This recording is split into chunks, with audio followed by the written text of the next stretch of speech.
If he comes on, can you cancel him out? We are live. Yes. So that was great. Ron Greschner making a suggestion. All right. So we've got Dave Maloney is here. He's not on the floor today. He looks like he's actually sitting on a chair. And Gresh got on the computer all right. This actually was the third try for him to get on here properly, but he did it. And there is the great, the one and only Steve Vickers coming to us from where? Aurora, Ontario. Sarge? Hello, everyone. Are you awake? Good to be back to New York. All right. Now I'm in Canada. All right, we've got Ron Greschner, Ron Duguay coming on here. Here he is making the entrance. Oh, Dukes, we're live. We are? Yes. Okay, hi. Dukes, you're late again. You're fined $50. That's no, right. I had to move different locations. Why? Well, the maid is here and she wasn't done, so I just moved in this part of the house. You know how many people you're going to disappoint? You're not in your bedroom? Well, I am in my bedroom, but the other part of my bedroom. Oh, yeah. It's a bedroom suite, Tommy. The non-working part. Yeah. Yeah. Yeah, this is where I read my paper in the morning. Is it? Nice. Yeah. You read the paper still? You don't get online? No, I still go to the corner. Every day I get in my car, drive a half a block, 2 blocks, and go to the gas station, get my newspaper just so I like turning pages. I'm old school. So, but you can't walk there? I guess I could, but I just don't feel like it in the morning. I don't feel like walking in the morning. You know what I want to ask you? When Sarge here, he'll come back. When you're in that retirement community, are you given one of those like little wand things where you walk down the beach to find the metal buried in the sand? Or you have one? I like the idea of doing it. I just can't see myself. I can't imagine someone running into me and seeing me doing it. Yeah. I would be one of those guys looking for a little treasure. Sure. You have to pull your pants all the way up to your nipples, all right? And like, would you do that? And have those big white tennis shoes. Yeah. How about the sunglasses that go right around the head? Too? That's what you do. That's like that. Hey, listen, some of us are closer to that age than others. So stop it. There's Don't nothing look wrong at with me. that. I already passed it. We got I already Sarge passed back that there. age. The park page. So what's going on, boys? Just wait. Oh, here we got Did you Sarge do the coming back. crossword puzzle yet? What's that? Did you do the crossword puzzle yet, or is that? Yeah. I got the local puzzles almost done, and I got the times backing up. So After you're finished that one, that'll be one more than I've ever done in my life. well, speaking of crossword puzzles, the first hockey player I ever saw do a crossword puzzle was our guest today. Really? Steve Vickers. Yep. Wow. Right, Sarge? You used to do them, right? You still do the puzzles? He's sleeping. Sarge is our new Gresh. Yeah. Oh my God! I'm glad he came on. Sarge, Sarge, can you hear us? He took all the heat off of me. Sarge. Sarge, you there? Yeah. We got. Yeah, I'm getting a lot of static though. From who? Your wife? Sarge, can you hear us okay?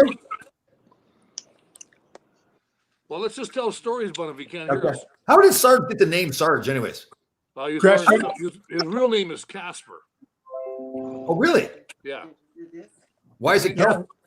Well, everybody calls him Sarge because he was wearing a jacket back in the 70s that had like a sergeant stripes on it or something like that.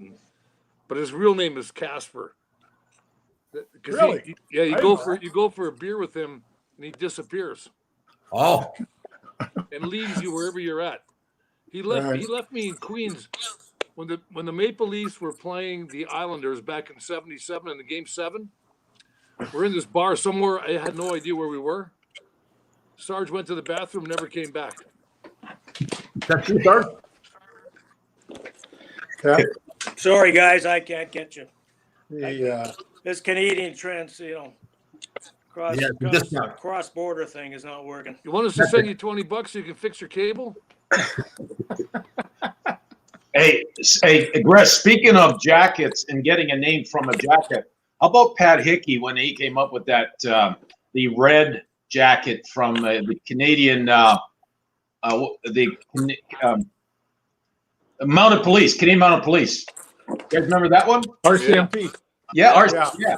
The red had jacket was that icky. He had the original. He had the original buttons on it also. Yeah. Disco hit. Yeah, he probably bought it downtown on Broadway down there somewhere. That you could go down one of those surplus He's stores. still an interesting dresser. I've seen him a few times kind of have some questionable wardrobe choices. Yeah, you got to get rid of those hats. Yeah, that's right. Do that hat like Chartrand did to Chris Contos. Contos. What do you do? Yeah. Well, No, he that's not for public airing. yeah, you can't really do that in here, but because it's but I'll tell you what, it's got to do with people when this epidemic first started. People were going out to buy a lot of stuff. Remember, they were hoarding everything. Yeah. Remember what they were hoarding? Yeah, the toilet paper. Yeah. Yeah, that's got Kind of related to that, is it? Yeah, got to do with that. Hey, Grash, Sarge is making you look really good right now. Oh, yeah, listen to me. Sarge, Sarge is the guy I always wanted to sit next to. I look thin then too. Sarge, can you hear us?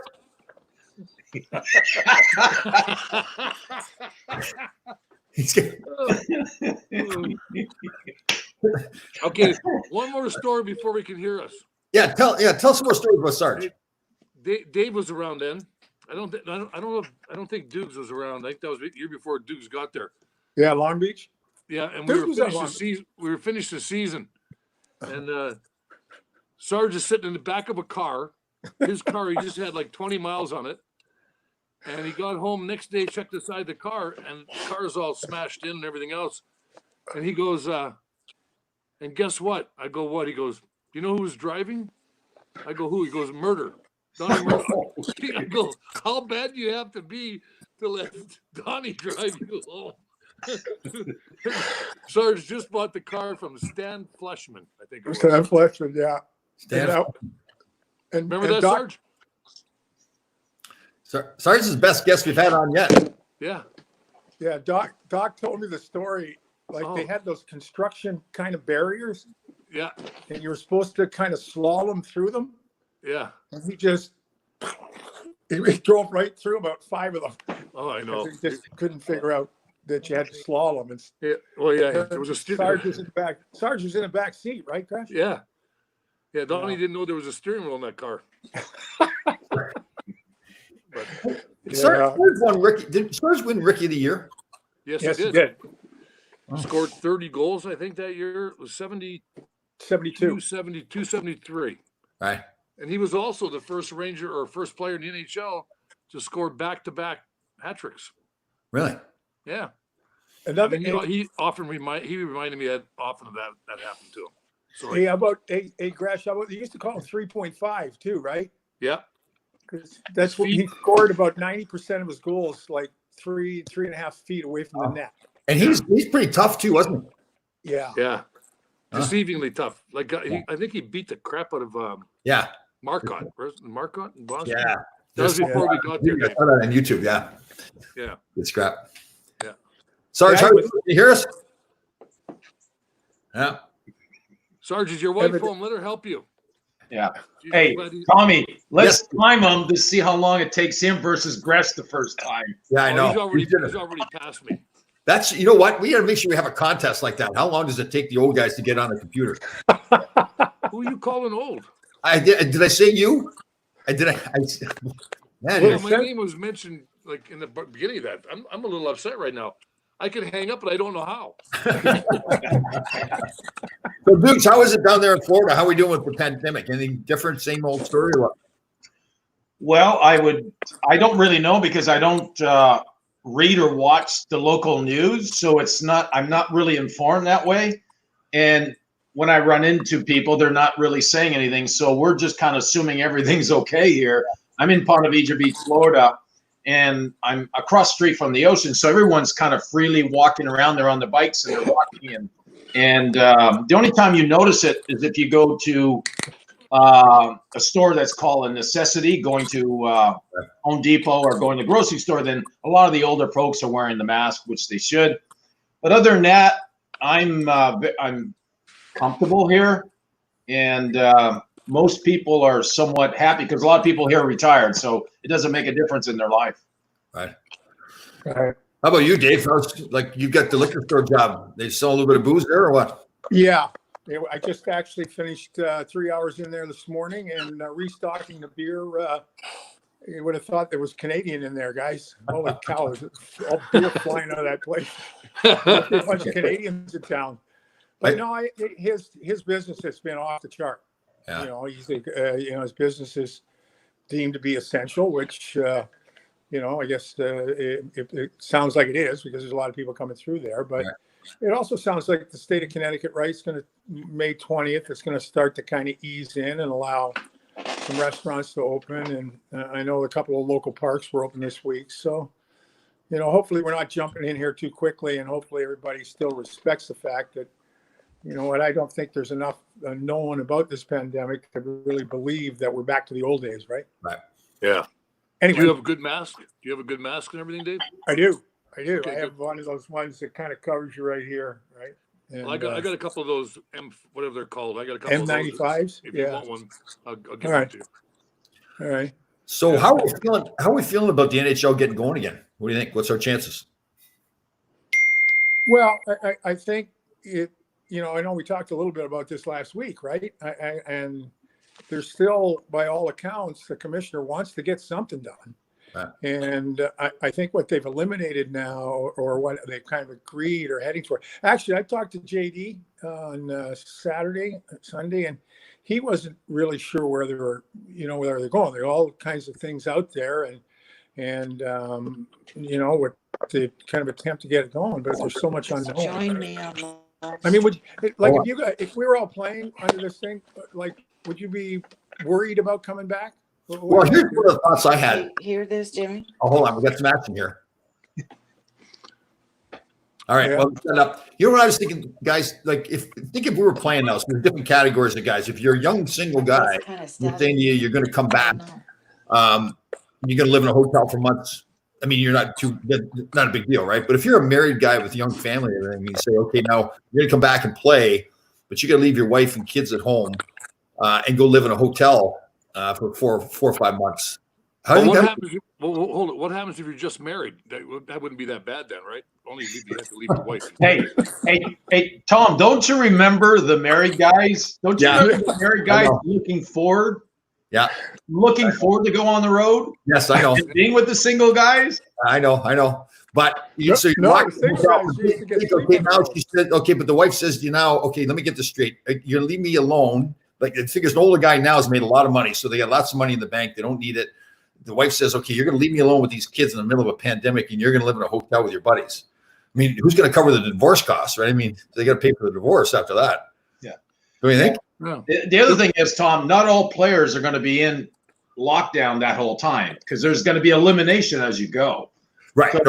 Yeah, you're right. So the teams that go the farthest, they're going to be gone for months, right? Yes. It's hard to believe that at one point that the guys can't leave to go see their immediate family for a day or two, right? That doesn't quite make sense that they wouldn't be able to do that. If the family's on lockdown, players are, and then they meet somewhere, I don't see how they wouldn't be able to. Yeah. Well, you could test all the families and bring them in. Yeah. So I think it's doable, I guess. And the question is, would we do it now? Knowing what we know now, would we go back and play? Right? Absolutely. Well, yeah. Well, So there's single? one more part of the equation, though. They're also saying that if somebody does test positive, they wouldn't necessarily shut down the league again, right? Bill Daly came out and said that. Yeah, right. Yeah, I said that yesterday, right? Yeah. And the same, like even the basketball, I think it was the basketball guys are saying the same thing. Guys, if you're expecting that nobody's going to get it, and then, if somebody does get it, then we shut it down again, then it's not even talking about coming back. So, right. I mean, So would I think I'd probably come back. I think the odds are still, most of us don't get it. Right. That's right. So I play the odds. If I was able to, not only that, David. Probably if I was married, if I had married and family, it might be a different thing. Right. Yeah. Right. If you were 20 and single, Right. let's go. you'd be there for sure. Yeah. Well, think about some of these teams that have competed hard all year. You're almost at the finish line and the season ends, but you're all geared up as a team. You've been winning and you're wanting to win the Stanley Cup and you get shut off. Don't you feel after a certain point in time, I want to get back at this and try to win the Stanley Cup because they were excited about their teams winning. Right. They don't want to have to wait until next year. So How many teams do they bring back in? 24. So the I think Rangers they- get a shot. The Rangers get a shot then, right? The Rangers get a shot. They want to get, if you get 24 that come back, then you get Chicago in. And the two markets that are pretty important are Chicago and New York in America, right? Yeah. So, and it's my understanding still, guys, again, that it'd be like a regional thing, right? Like there'd be 4 regions. I don't know that the details are where they're least exposed to the pandemic and the virus. And those cities and teams are kind of applying for those positions, right? To be one of the regional places. Like, didn't Edmonton have to apply? Isn't that what the process is? Yeah, but haven't they shut down? Well, it's Calgary, right? Calgary said, it was Calgary said they're not going to let anybody in the city till like September. Oh, really? Wow. Yeah. There So I goes the guess Stampede. Right. Here's a question for us. Do you think with the negotiations that are going on right now between the owners and the players versus if this was 30 years ago, the owners or players are talking, would this have gotten done quicker? Would we have an answer by now sooner? Yes. Is it taking longer now because it's a different player?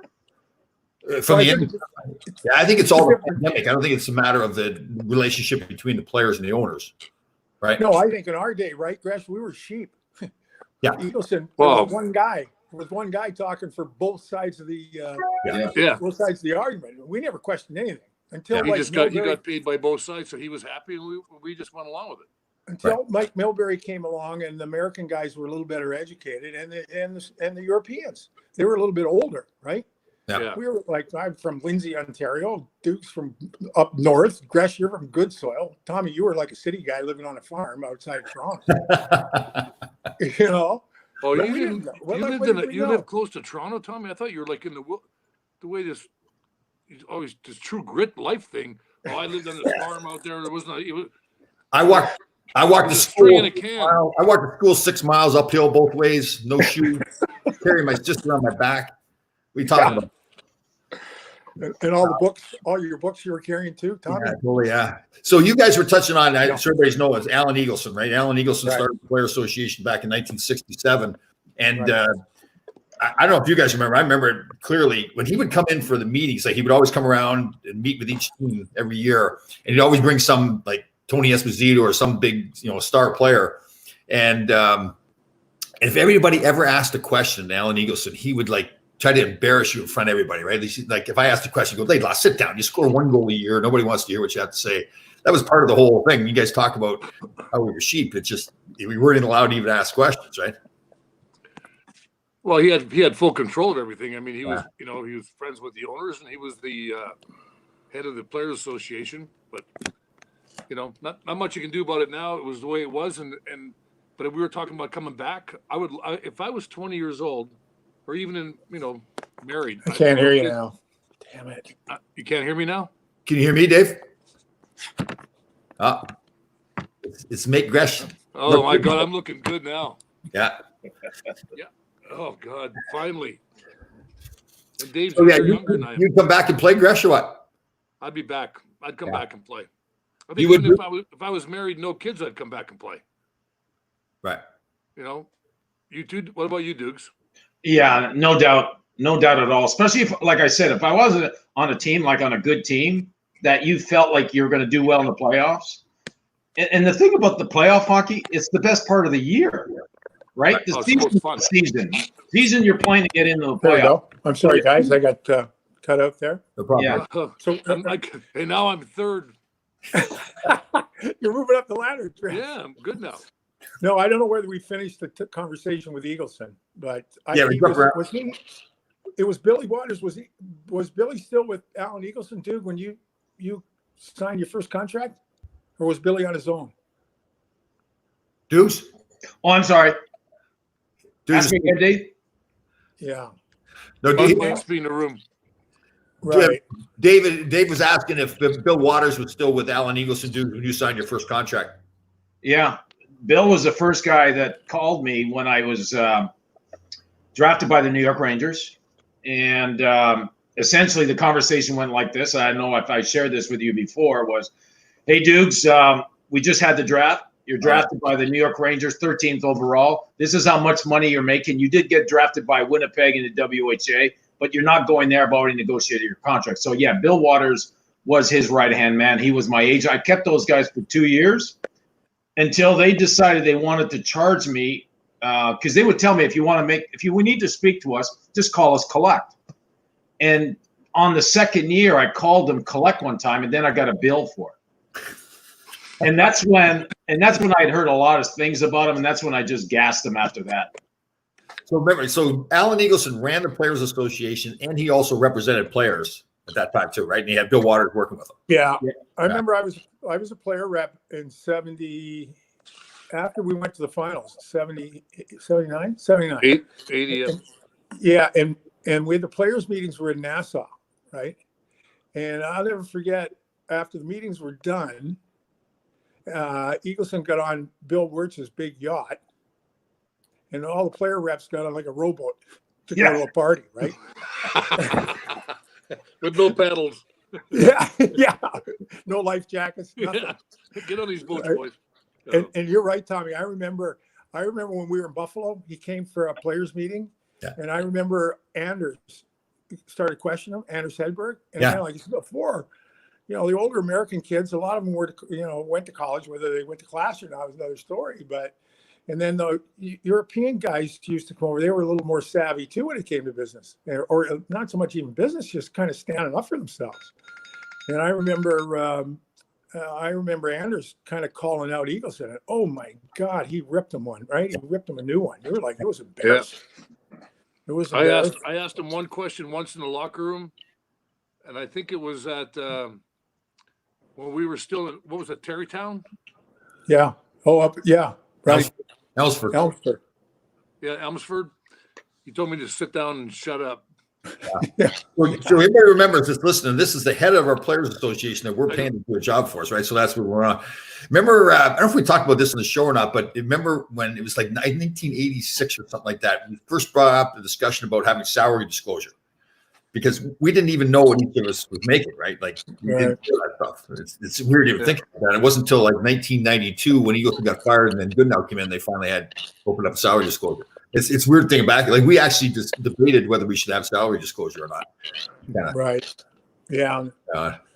No, I mean, I had Eagleson did my first two contracts. He did the first one in '74, and I didn't know any different, because I had worked at Bobby Orr's camp, and that's Eagleson arrived on the scene when Orr arrived on the scene, and so it was just natural. I ended up with him, and again, it was more. I won't speak for anyone else, but I didn't know what was going on. You just did what you were told to do, and that was it. Yeah. I mean, I wish I would have had Eagleson. I had Richard Sorkin. Yeah. How'd that work out, Gresh? Worked out good. I went to buy a boat. I didn't spend any money my first 2 years in the league because I had. Yeah, I know. I lived with you. A lot of guys were gambling. The first year we have a poker game. And I end up with 10s over 7s, and I win the rent from Ricky Middleton. I was living in this. We were living three of us: Bert Wilson, myself. So, and Sorkin was. I went to buy a boat for my dad, and they check bounced that he gave me. Yeah. Hadn't spent. And then he took all my signing bonus out that I was supposed to get over the years. Took that out too. So what was the amount of your loss? What's that? What's the amount of the loss? What's the total? Probably around 350. $350,000 you lost? Yeah. Wow. Well, remember, didn't we all, like I had Art Kaminsky when I started too. He got us into one of those 4-to-1 oil tax write-offs. How'd that work? Yeah, that was great. He said to me, I said, what's the worst that can happen? He says, Tom, if you owe some taxes down the road, maybe 10 years down the road, they won't be able to find you anyways. 10 years down the road, they found me. And and they found me too. Yeah, there's a whole bunch of us, right? We even hired a lawyer to look into it. I got a letter in the mail. You got 7 days to pay, or they're going to go into my account and take it out. Yeah. And I go like, what am I going to do? I go like, I guess I paid it. It was like 260 grand. Yeah. That was fun. It was a fun day. It was a fun day getting that notice. It shows how gullible we are too. Because Kaminsky, I remember, like, he didn't do anything for me, and I said to him, "I'm going to fire this guy, but I'm going to do it like a man. I'm going to go down to his office in the city. I'm going to sit in front of him. I'm going to fire him." So I go sit down. 15 minutes later, I leave the place thinking he's my best friend in the world. Contract. Like a month later, tax shelter. Yeah, a month later, I'm thinking, like, well, what did I do? Like, No, but my understanding, Gresh, is like what happens, and it's probably happening in the East too, that a lot of the attorneys or the lawyers or reps or agents got into bed with the junior coaches and junior franchises. Yeah. So, was that right, Gresh? Well, there was the guys that were in that were New West and all the guys that were with Calgary at that time, like Danny Gare, I think, and Mike Rogers, Jerry Holland, Bobby Nystrom. Bobby Nystrom too, right? Gary Howitt. Mm-hmm. Yeah. So it was basically, you're going to go with this agent or you're not playing, right? Yeah. It was basically, it was my last. I remember it was around Christmas time. We just got back from that you get 4 days off, whatever, for Christmas. And I get back and they go like, "This is he was there," and I'm like, they go like, "This is your agent." I go, "My agent for what?" He goes, "Sorkin," or it might have been the year before because he tried to get me a contract. He had me a contract with the Vancouver, Cincinnati Stingers. Stingers, are they called, I think. Yeah. WHA. Yeah, for 10 years for $1 million. I was 17. I should have taken it. They were out of business in a year. They just stole more. Doesn't matter. Yeah. No, again, and that's really, so what would happen, right, is obviously it would go where it went with Bobby and Eagleson and Billy Waters, who Waters and Eagleson split up.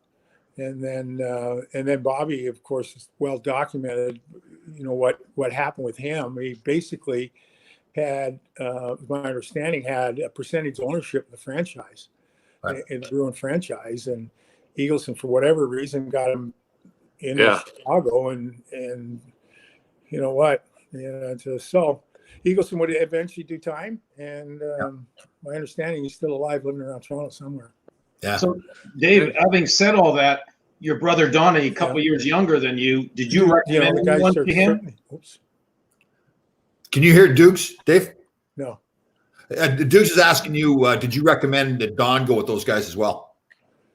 Yeah, well, Don worked at the camp too, right? So it was just, and my father was a big Eagleson fan, and again, whenever I don't know about any of you guys, but I rarely questioned my father. Yeah, we're going to get whacked, over questioning him. So listen to me. As bad as Eagleson was, he did a lot of good stuff at the late '60s and early '70s. Yeah, and I mean, Don stayed with him when he and Billy Waters split up. I went with actually, I ended up with Don Baisley out of all that.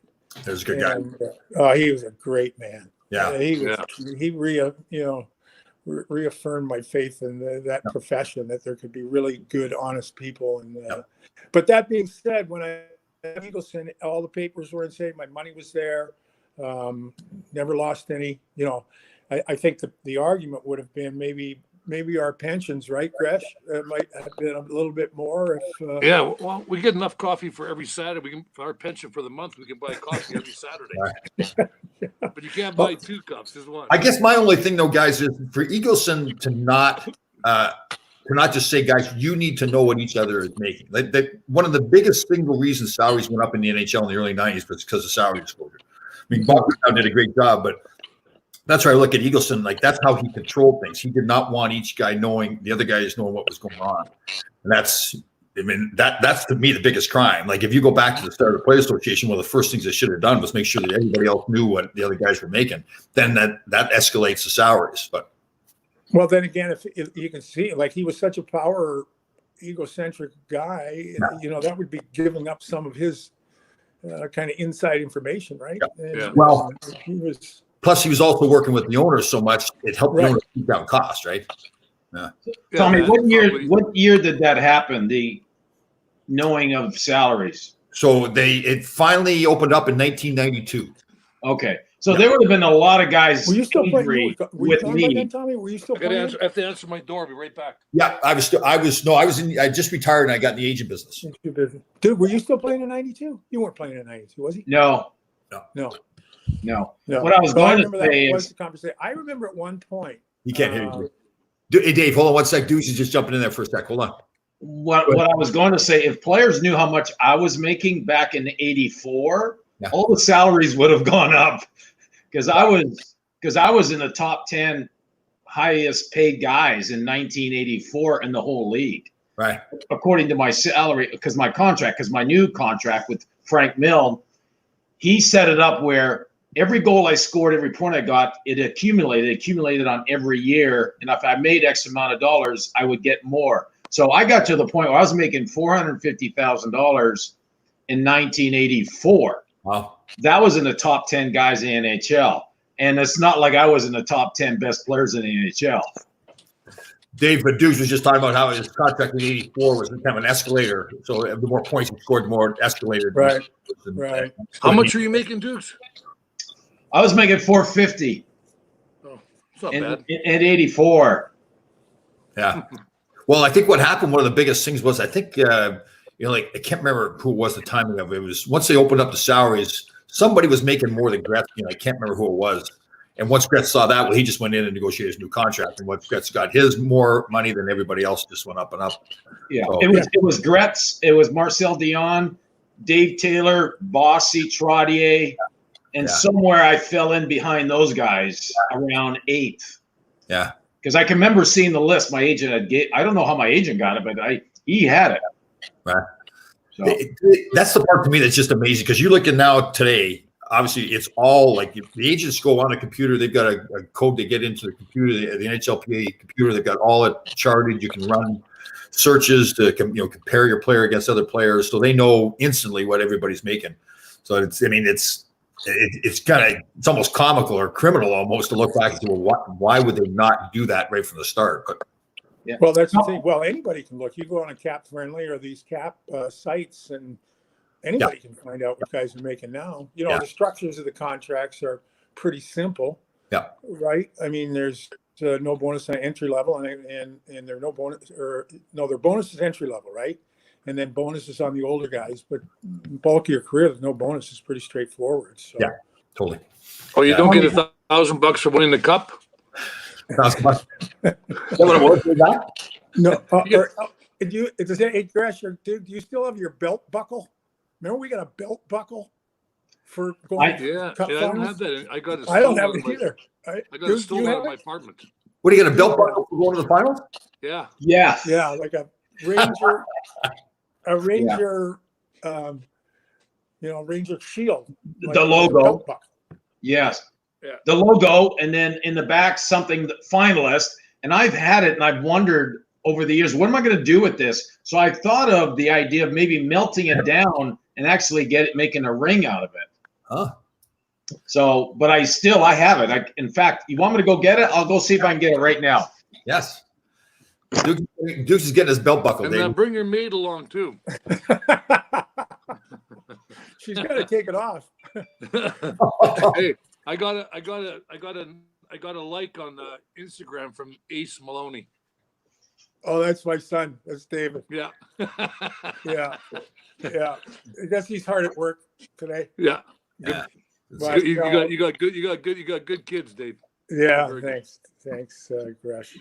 I'm actually a grandfather now. I have a grandson, so that's good. Your grandfather.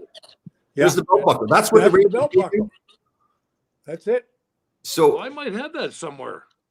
wow. So that's what you got when you went to the finals of '79? Yeah. Yeah. Yeah, that was it. That was. What do you do with That's this? all I remember. But I guess it's not the material things, right, Gresh? It's the memories. No. Right. You know what you do? If you go back to you're playing junior in Kitchener or Sudbury or going to college, when you're out of there, they go they go, here, we're going to pay you money to play. You go, okay. Yeah. Yeah. You didn't care. Right. You would have played. I would have played for free my first couple of years. Right. It was. If I could remember them, it would be better too. Hey, Grass, Dude, speaking of that which, belt buckle, you dudes, you can put it on, go down the beach there with your metal finder. Yeah. Glasses, right? that's where he found Pull your it. pants, pull those pants all up your Pull nipples. your There. pants. Oh, that's funny. Hey, Grass, think about your early years. How was it with Derek Sanderson? My first year with I came up to New York October 30th, I think it was, or something like Yeah, that. 74. Yeah, and then I remember going to practice, and then like back then it was really, they really took good care of you.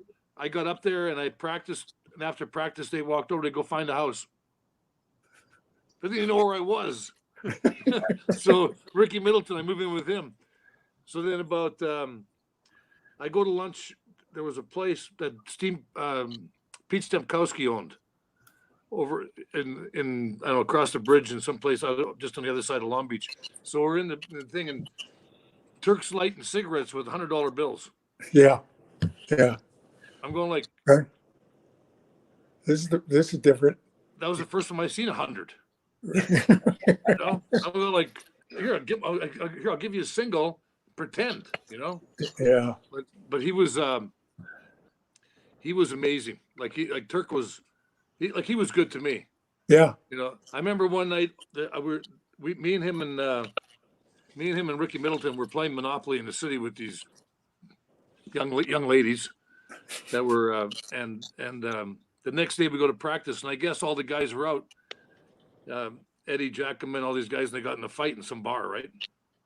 So I'm sitting in my stall. Cat walks in, he's hollering at everybody, and he looks at me. I'm sitting there, I'm 19 years old. I'm only I'm like a month into my career, and he looks at me and he goes, takes his wallet out and throws it on the floor. He goes, "Now I'll bet everything in this wallet that you were one of the guys in the fight." I go, no. He goes, "What? You were there?" I go, "I wasn't there. I was in the city playing Monopoly." Yeah. That's Turk right. goes, "Yeah, he was playing Monopoly with me." The cat goes, like a bunch of F words, and they call me in after and apologize to me. I go, Yeah. I wasn't out drinking. That was the only night that year That you I weren't. wasn't out drinking. Yeah. I missed that one night. Well, I remember I got called up for a couple of games right around Christmas that year, Yeah, and he had a Rolls Royce, yeah. and Kurt Ridley was there too, the goalie. I think you were in the car too. We were Christmas caroling in his Rolls Royce, stopping at a guy's house. Yes, we went to John Rattel's house, woke him up. Remember that? Yeah, I'm like 18 years old. Yeah. Well, we used to take it. He had the rolls, and he lived on 58th Street at a place called Sutton Towers. So when practice was over, we all go for lunch, and Turk would drink his, whatever he was doing, lots of vodka, whatever. So me and Middleton used to go drop him off at his apartment, and take the rolls and drive down. Because back then, there was only a lot of bars on First Avenue. Drive up and down First Avenue with this thing and pull up to these bars. People were going like, "Who are these two hicks, long-haired guys driving a Rolls in Manhattan?" We get out. You could catch a lot of flies with that car, though. Yeah. Hey, Gresh and Dave, how would you describe Derek Sanderson and Donnie Murdoch? Oh, that's a good one.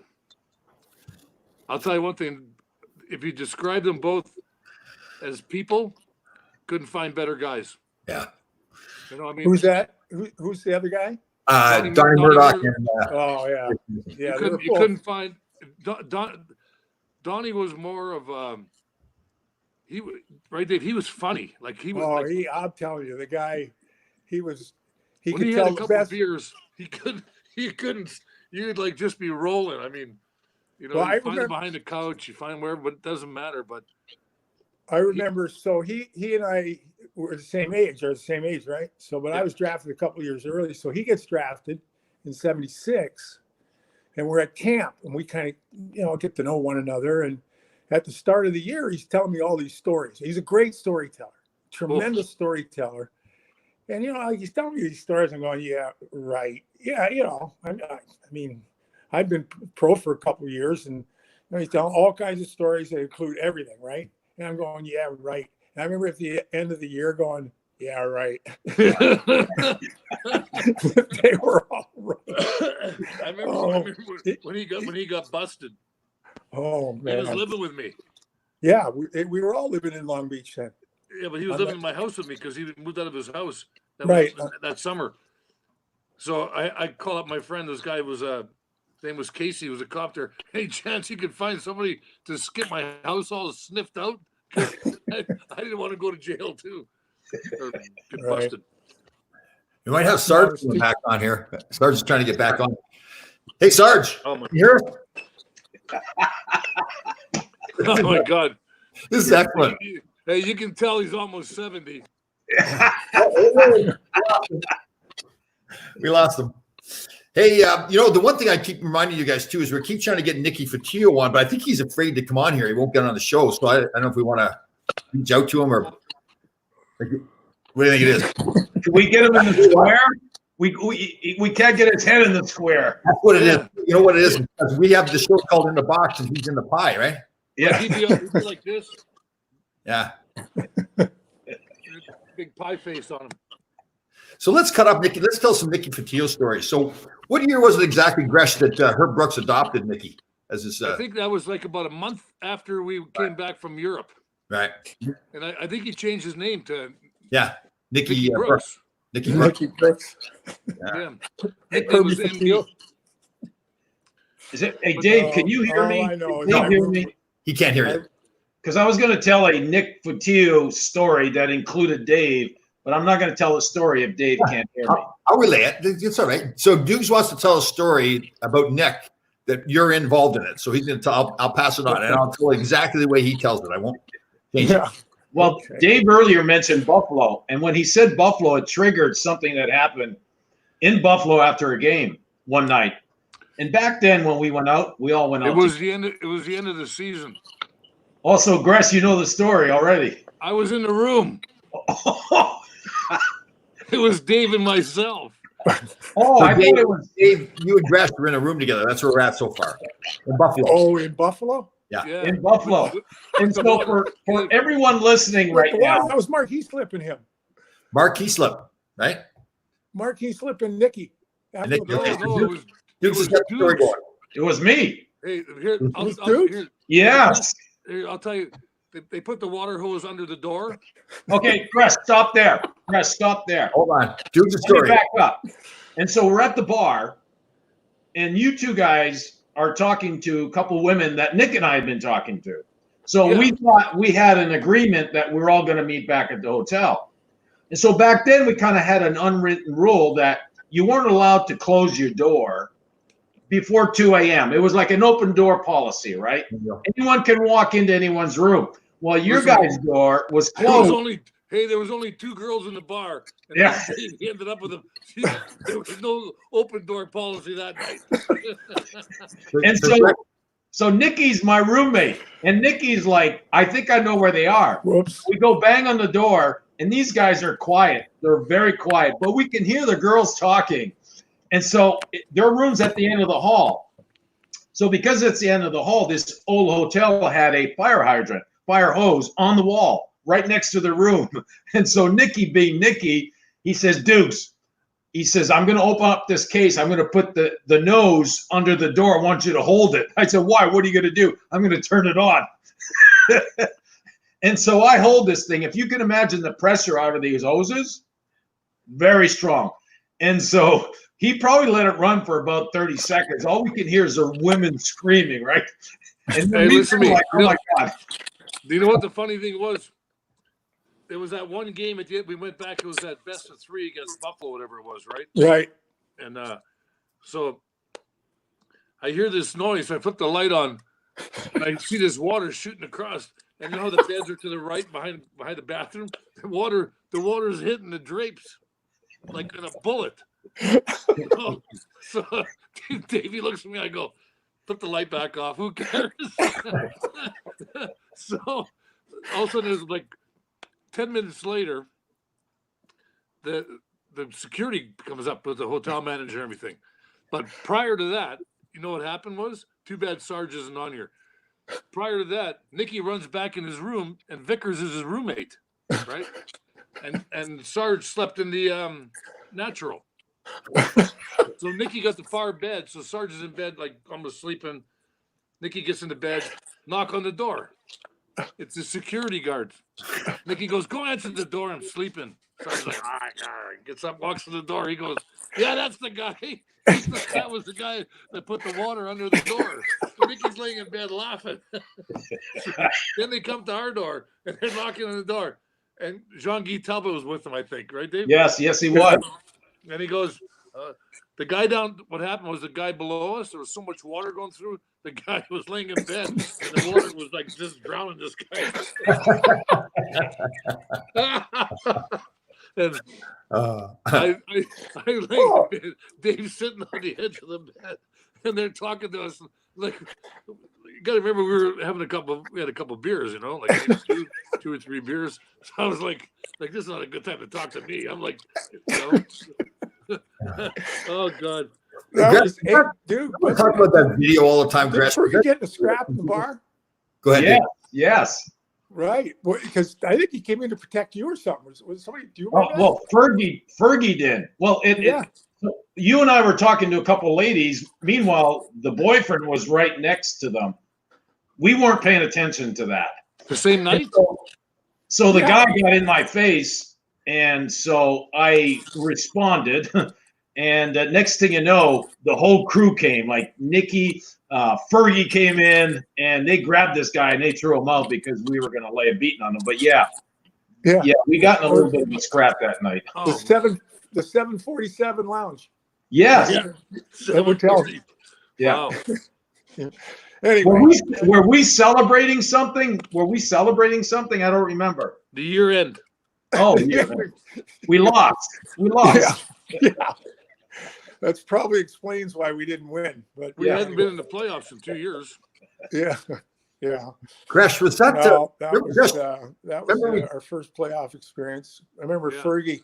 We kind of clinched a spot on the last game of the season. You either lost in Philly and Pittsburgh lost or something like that. Yeah, that's right. Remember? And we stopped at that place on 2nd Avenue, Yeah, the place where Vad used to go. some Italian place. Italian place, and we were there till At least till 1 Sunday. o'clock. That doesn't happen nowadays, fellas. That's for No. sure. Dave, can you hear me? You They're hear me? making more money, but I'm not sure they had as much fun. Definitely not. Crash, can you hear me? Anyway, I can hear you.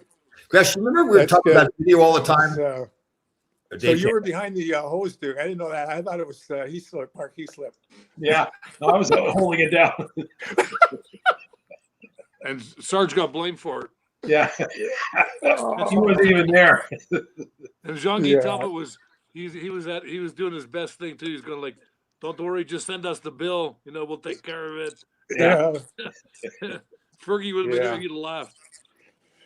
He was a Yeah, good that's guy, another. Fergie. It's another story you probably never get away with now. No. But gosh, those are good memories, though. That's Well, a lot fun. of times I say that if they'd had cameras back in the 70s and some of the 80s, be just getting out of jail now. Well,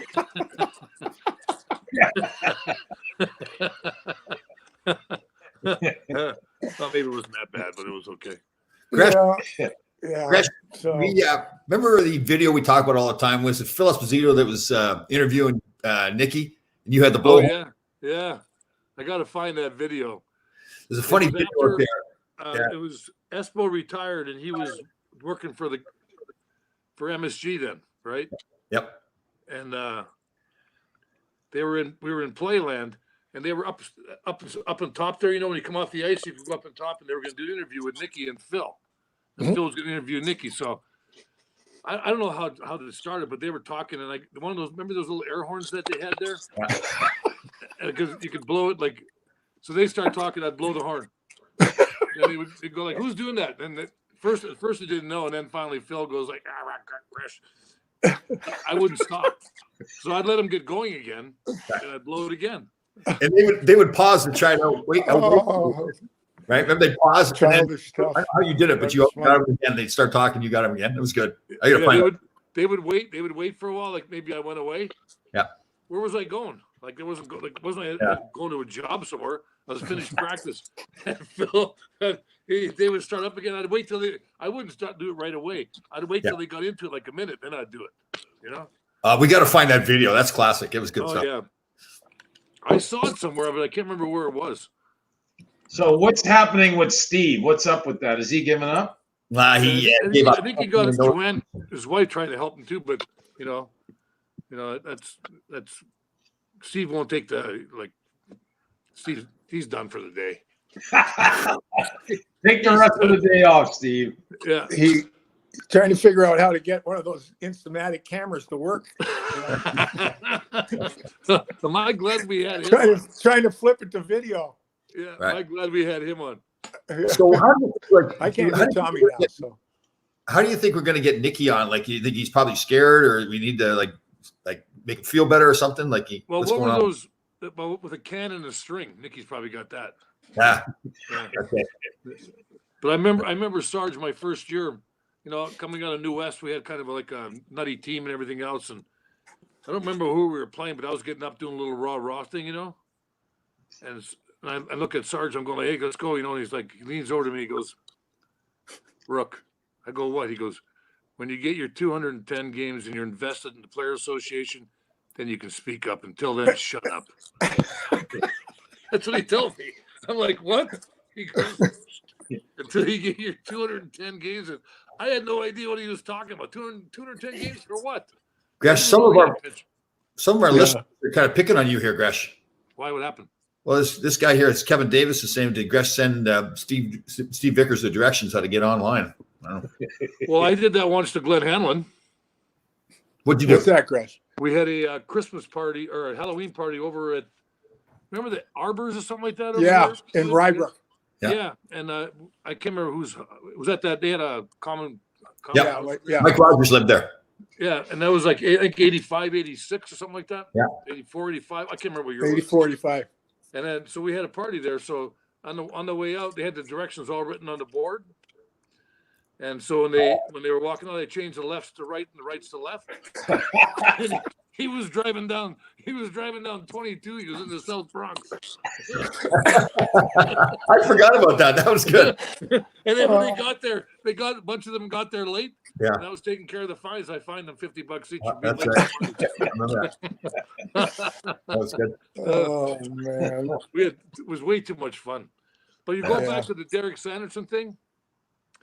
I think it was really hard for him to come here because that was that big thing between Boston and New York back then, the rivalry, and Right. and you know he was a I can't say that word, but it starts with an S, disturber, like Yeah. and, Right. and see how good I'm being, Dave, and when Boston was playing New York with Eddie Giacomo and the whole thing, all that fighting and like all that stuff they had, like that was a intense rivalry. Rivalry, right. When he got here, it was kind of like, Brad Park and Giacomo on one side and Turk on the other side. And there's a bunch of us. There was only two guys, I think, under 25 on that team, or 27.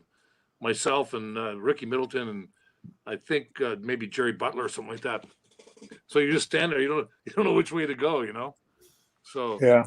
But it was they kind of got along, but didn't get along. Yeah. It was always Hey guys, I talked with Pete Stemkowski yesterday. He talked about your era, those teams, because he was part of it. Yeah. And knowing Pete, he's such a funny guy. Was he that funny when he was part of your team? My first year, I get there in end of October, and my birthday's in December, right? And we had played a game at the Garden. We're finished. So I'm gonna go out. He goes, "Come with me. We're going for a drink." I go, "Okay." We end up going to El Vagabondos. Il Vagabondo. What was it? Il Vagabondo. Il Vagabondo. I'm sorry, dudes. I'm not a frog, okay? And we end up going there to and he had all the guys go there and like a surprise birthday party for me. That's the kind of guy Stemmer still is. I mean, he's funny. Yeah. Like he was very team kind of guy, and always had a joke. Like you couldn't say anything to him. You go like, "What's up?" or something like that. He'd go like he had to come back for that, and the Polish prince that they called him. But he's a great guy. He must have been a fun interview yesterday. Yeah, Gress, wasn't he the one that made the comment to a coach after the coach said, "Go out and hit them because they don't like to get hit"? He goes, "Who does?"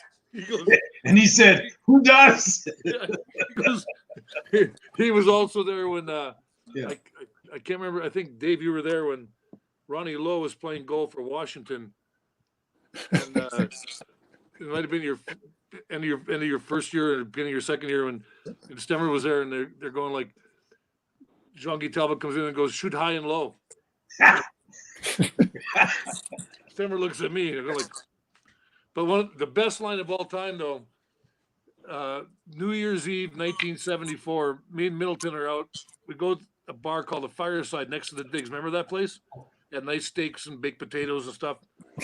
So we get there at 5. We get there at 5:30, and we're gonna leave there at 8. Doesn't matter what. 8:30. We have a 12 o'clock game that afternoon on January 1st against Chicago. Well, we didn't leave quite at 8:30, but it was closer to 8:30 the next day. Right? We left there 5 o'clock in the morning. Middleton scores 3. I get a goal and 2 assists. We beat Chicago 6-2, and I'm sitting next to Stemmer. So the reporters are over there talking to me a little bit, and then they went to Stemmer, and Stemmer goes, they're talking to me, and Stemmer goes, "I got something to say." And they're looking, what's that? He goes, "I'm a little upset." The reporter goes, "You guys won 6-2. Stemmer goes, "Not about that." He goes, "Chicago had a way better New Year's Eve party than we did." That was Stemmer. Chicago. I was sitting there, only Stemmer could do that. Yeah. He's good. He's still got all kinds of to talk about storytellers, right? Oh. I mean, he's got all kinds of stories, and he remembers everything. I mean, that's frightening, actually. But he's a good dude. He does a good job. He's when you do the TV and he's doing the radio or whatever, it's like, it's good. It's like fun to watch. So what are you doing? You're listening to Stemmer instead of listening to Dave? Is that what you're saying? No, no, Dave's doing the TV then. I listen to Dave all the time. I can't say what I want to say right now because about the whole situation there, because that's too embarrassing for Dave. I don't want nobody to get in trouble. Dave knows my thoughts. He's Peter's the good. You know what's really good? I know there's a couple of guys, and I know that Joe Villemure has struggled through this this pandemic, and Peter's really good at kind of reaching out, and letting you know that there are guys of our generation, or perhaps a little bit older than us, that when they're struggling, he really does a good job of staying in touch with his his network, and he's a good man, Peter. And to add to that, Dave, when I spoke to him yesterday, you forget he played in Detroit, and he played with Gordie Howe, and I asked him about Gordie Howe, and essentially he was a good role model. Gordie was for all the younger players because of how much he cared about everyone on the team. Gordie did, like they would go for lunch and that sort of thing. So he had a good role model in Gordie Howe, and knowing the importance of caring for everyone. Right. Yeah. Speaking of Gordie Howe, Greg, did you play against him, Duke? Yeah, you must have played against him, right, Gresh? Yeah. Sure, we played against. Well, Dave, don't you remember we were playing in Hartford, and the puck was shot down the ice, and you were going back to get the puck, and who passed you?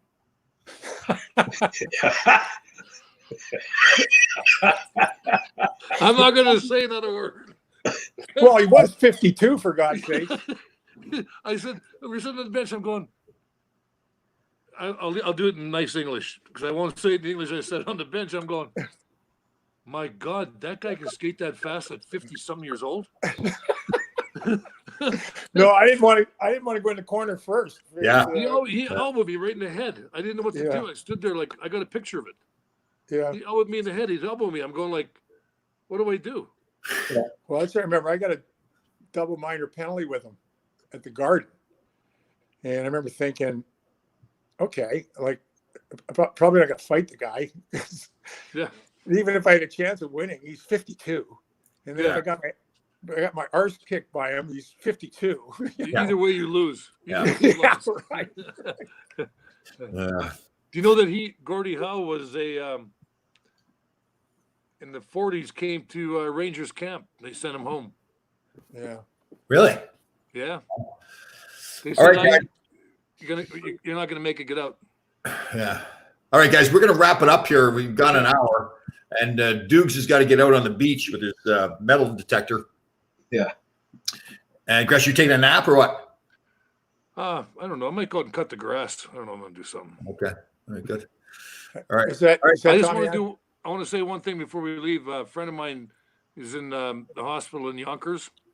Gerard Spano. He's the brother of Mayor Spano from Yonkers. I just want to wish him a good, healthy recovery. Well said. Well said. Great. And again, we've done it before, but to all the first responders, people working in stores and all that kind of stuff, all our thanks go out to you guys too. So, Yeah. All right, guys, we'll be back God again bless next everybody. Thursday at 2:00. Yeah. Health. Okay. Later. See you, dude. Grash. See you guys. See you guys. See ya. Happy That was hunting, fun. dudes. Happy hunting.